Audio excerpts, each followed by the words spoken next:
The latest news among those who care about the news is a story involving the one, the only, the inimitable, the ineffable, your boyfriend, Tucker Carlson. It seems that Tuck apparently reviewed information regarding an interview that never was aired as to who was there and present during the January 6th, whatever that was. That rebellion, that revolt, that insurrection, that kerfuffle, that brouhaha. And people are going crazy over this particular subject matter that he gave, this subject matter that he addressed, rather, during an interview with one Russell Brand. I'd like to discuss that with you in full, give you my take, my thoughts, my ideas, my worldview, my worldly view of this. But first, let me remind you, everybody knows this, you have to like the video, subscribe to the channel, hit that little bell so you're notified of live streams and new videos, and make sure that you understand that our sponsor, MyPillow.com, has a deal for you. If you use promo code Lionel, that's right, promo code Lionel, or type into your browser, MyPillow.com/Lionel, you will receive, you ready for this? Ready? A free gift. I know what you're saying. Gifts are free, so sue me. I'm tautological. MyPillow.com. Go and enjoy and luxuriate in these incredible products and items made just for you by our sponsor, MyPillow.com. Promo code Lionel. Now let's see what's happening right now. There are people right now that I know who are still upset over the fact that Mr. Carlson is somehow still not surfaced anywhere of note or anything of any kind of substantial hold or note. Tucker shared details of an interview that he had with the former Capitol Police Chief, Stephen Sund, which he reports never aired before he was fired from the network. During an appearance with comedian and now a most fascinating man, Russell Brand, on a particular podcast, yesterday, I believe, Carlson said that Mr. Sund told him in an interview that federal agents were allegedly and supposedly, or supposedly, depending upon where you're from, and putatively in the crowd, en masse, in the masses, that were present on January 6, 2021 at the U.S. Capitol, the day when our civilization, our republic, our government almost fell completely to be handed over to a bunch of beer-bellied, tenter-bellied, bloated, camied, Gadsden flag-toting patriot miscreants or something. Now, as you know, the story is that supporters of President Trump, not the Constitution, not elections, not the franchise, but supporters of President Trump, stormed the Capitol proper at the time that there was an effort to certify Joe Biden's Electoral College victory. And that, by the way, was the basis or bases for the seditious conspiracy charges, which I have been warning about since the beginning of time. Now, Mr. Carlson said that he had absolutely no idea as he watched this event that U.S. law enforcement or military agencies had anything to do with it. That never even crossed his mind, adding that he is not a conspiracist. Oh, no. You can't be a conspiracist. No, conspiracies don't exist. Evil and unlawful and illegal confederations of people, secretly or otherwise, do not exist. There is no such thing as a conspiracy. And to those hundreds of thousands of people who have been imprisoned over the years under conspiracies, well, that was just something that ever happened. He said, quote, "I never thought that. And then I interviewed the chief of the police, of the Capitol Police, Stephen Sund, in an interview that has never aired on Fox," he said, by the way. He said I was fired before it could air. But Stephen Sund, who was totally non-political, totally in toto, I mean, this was not some right-wing activist, he says. He was the chief of Capitol Police on January 6th. And as you know, a police chief cannot be a right-wing activist. But in any event, he said that, oh, yeah, that crowd was filled with federal agents. Yes, he would know, of course, because he was in charge of security at that site. This is what he said. Meanwhile, and this is interesting, Mr. Sund didn't write in his book, which is titled Courage Under Fire, Under Siege and Outnumbered 58-1 on January 6th. And that book was released in January. He never mentioned anything about Carlson's allegation regarding the crowd being filled with federal agents, interestingly enough.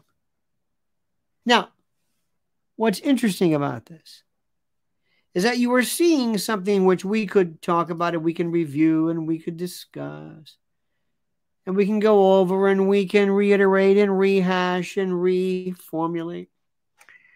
But we have somebody right here who is still, in many, many people's eyes, the soul, the spirit, the bright light of what was or is the conservative movement, I guess.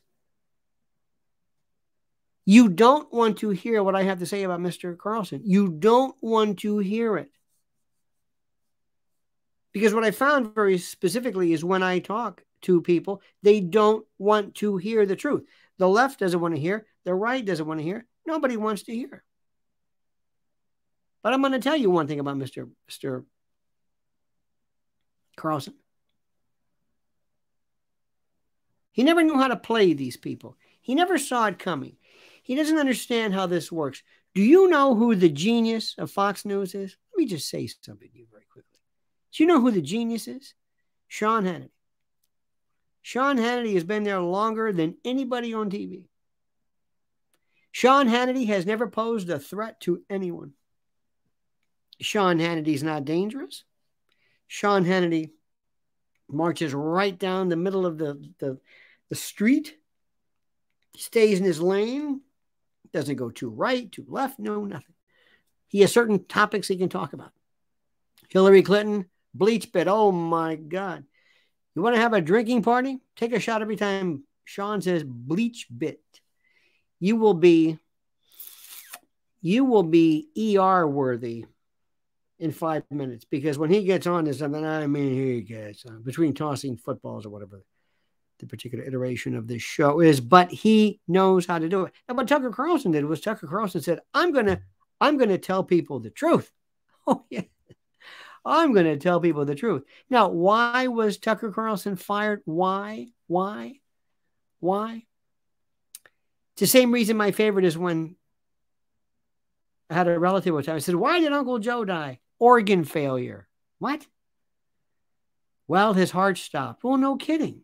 You see, sometimes not the causa mortis, but the cause of death, the actual reasoning for it, is multi-purpose, multivariate. Tucker Carlson became too much, too fast, too soon. And he has missed a critical amount of time where he could have just immediately jumped right into something which he should have had lined up.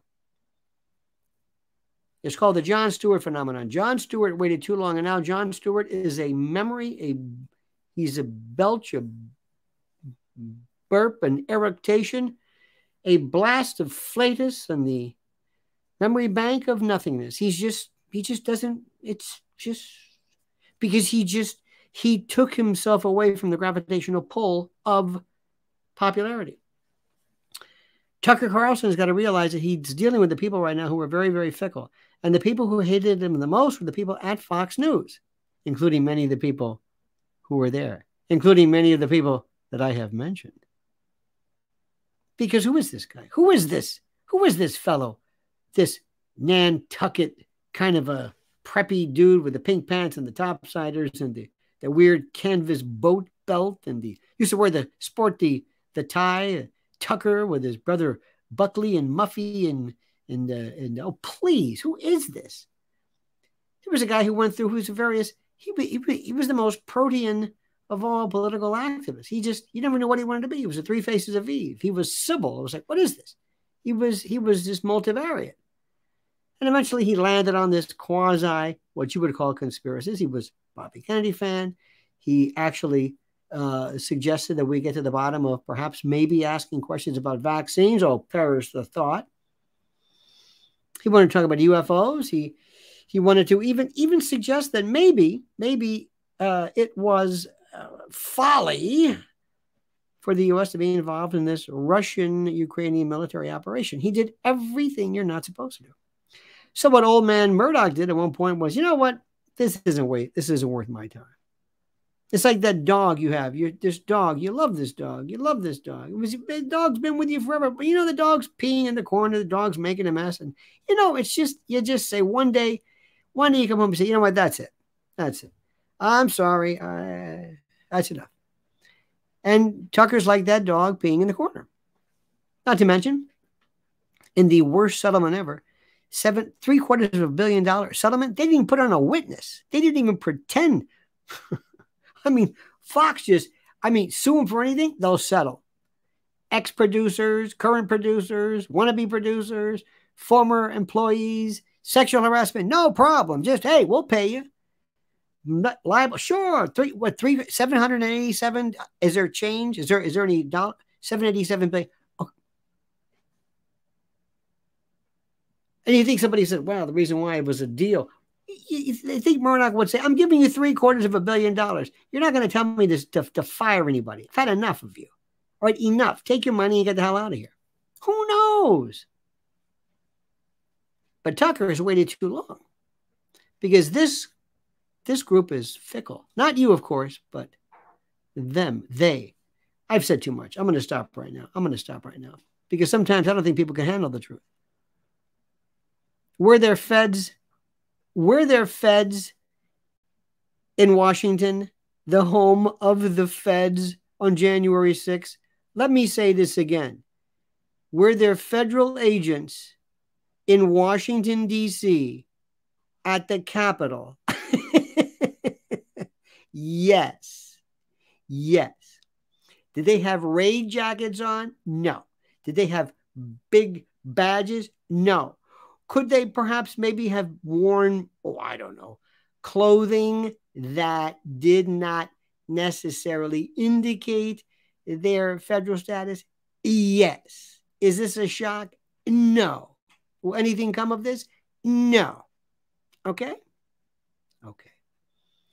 Thanks for watching. Have a great and glorious day. Please like the video, subscribe to the channel, hit that little bell so you're notified of live streams and new videos. And don't forget, my dear friend, to support our great sponsor at mypillow.com, promo code Lionel, mypillow.com, promo code Lionel, and get a free gift. I know. And now it's time for you to comment as you see fit.